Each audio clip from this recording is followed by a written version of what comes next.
प्रियंका भट्टी। आप खुद एक एमबीबीएस डॉक्टर हैं जी पापा जी। और आपने अपने रोग का नाम क्या बताया कि केड़ा रोग सीगा और नाम किया होता इंग्लिश? पापा जी acute febrile encephalopathy. Acute febrile encephalopathy. Encephalopathy. जी। ये क्या है एक्चुअल में? इस रोग से होता क्या है? सिम्टम्स क्या हैं इसके? इसके सिम्टम्स कैसे, ब्रेन स्वेलिंग होती है, बंदा लाइक कोमा में भी जा सकता है। और एक घंटे बाद आपको सीजर पड़ रहे थे। जी बिल्कुल। और आपकी बॉडी के जो ऑर्गन्स है, किडनीज हैं, लंग्स हैं और जो ब्रेन है, इन तीनों ने काम करना बंद कर दिया था। हाँ जी। और आप हॉस्पिटलाइज थे? मैं हॉस्पिटलाइज थी। तो ये जो लोग सोचते हैं कि चर्च में अनपढ़ लोग जाते हैं, जिनको कोई नॉलेज नहीं होती, जिनको कोई मेडिकल की समझ नहीं होती, शायद उनके पास पैसा नहीं होता, वो हॉस्पिटल नहीं जाते और चर्च वाले उनको कोई पैरासीटामोल की गोली देकर ठीक कर देते हैं और फिर वो गवाही देते हैं। तो मैं ये बताना चाहता हूं, ये टेस्टिमनी जो हो रही है ये खुद एक एमबीबीएस डॉक्टर की हो रही है। इनके सारी रिपोर्ट्स हमारे पास हैं। जी बॉस। हाँ जी। इनकी सारी रिपोर्ट्स डॉक्टर्स की, हॉस्पिटल्स की, यस पापा जी, एवरीथिंग रिकॉर्ड आपके पास है। यस।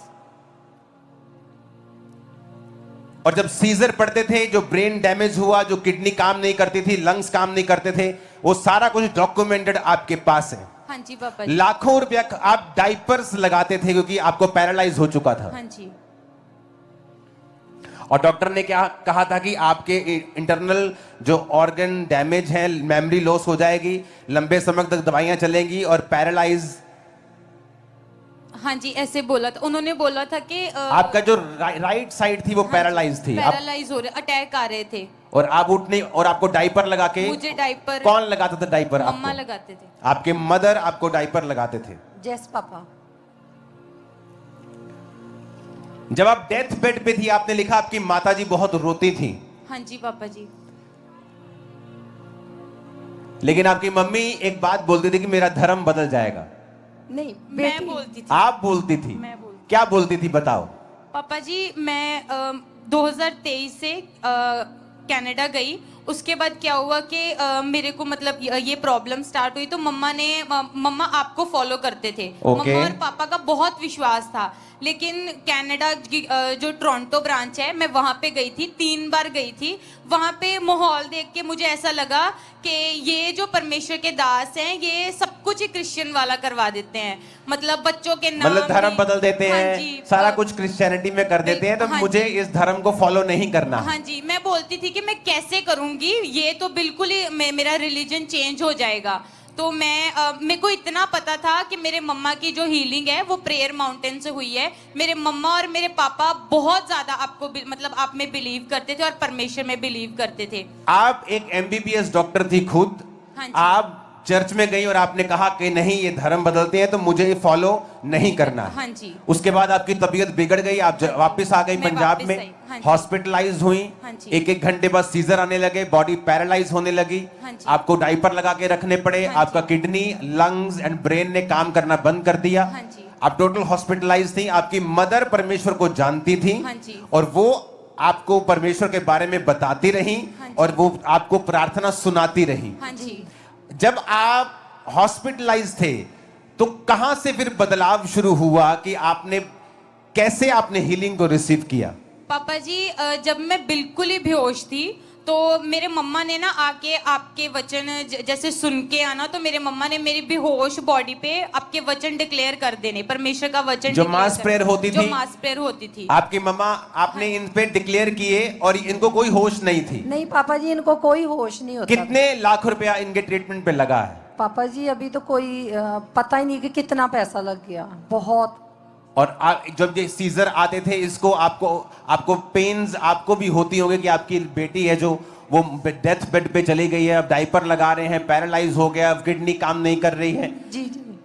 और लेकिन आपका विश्वास परमेश्वर पे था। पापा जी मैं बोलती हूँ कि मेरी बेटी 2 बार जिंदा हुई है, 2 बार डेड हो गई थी। और खुदा ने इसको जिंदा किया।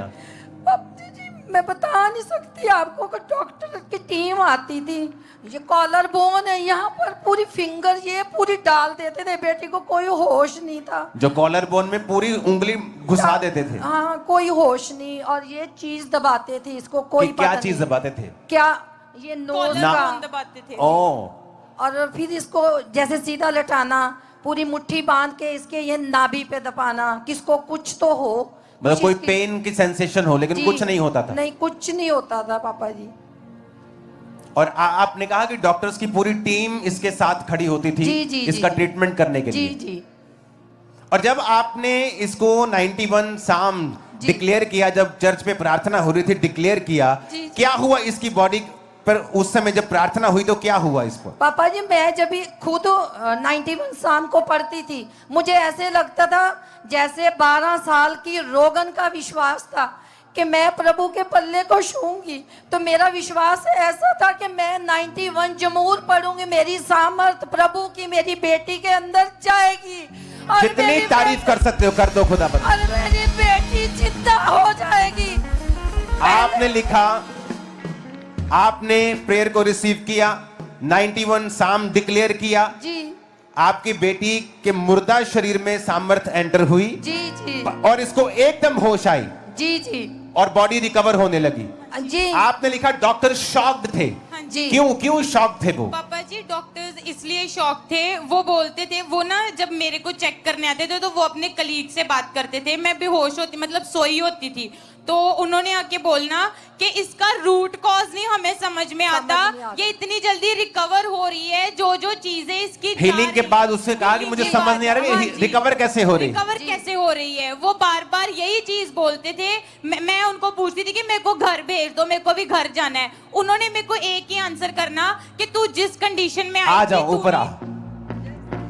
वो लोग ले आओ सजा। आचक लवो सबूत के सदा यीशु जिंदा है। लोगों आचक लवो सबूत के सदा यीशु जिंदा है। छोड़ दो उसको। मेरा यीशु आने बचाऊंगा, अम्मा को लेके आ। मेरा यीशु आने बचाऊंगा, ते आराम भी देता है। आचक लवो सबूत के सदा यीशु जिंदा है। लोगों आचक लवो सबूत के सदा यीशु जिंदा है। जोर से कहो हालेलुया। Hallelujah, hallelujah. आप कहाँ रहते, अपना एड्रेस बताओ। पापा जी, जहाँ पर अपनी ब्रांच अभी आपके जो पावन पर चरण पड़े, यहाँ मेरा आप मायका- अमृतसर के हो? मैं यहाँ मेरा मायका है। ओ, यहाँ आपका ये मेरा मायका मायका है। ओके, आपका नाम क्या है आप बताओ। मेरा नाम नीलम भट्टी है। आपकी लड़की का नाम? बेटी का प्रियंका नाम भट्टी। प्रियंका भट्टी है। प्रियंका भट्टी। आपके हस्बैंड यानी इनके पापा का नाम? कुलदीप सिंह भट्टी। कुलदीप सिंह। और आपका जो एड्रेस है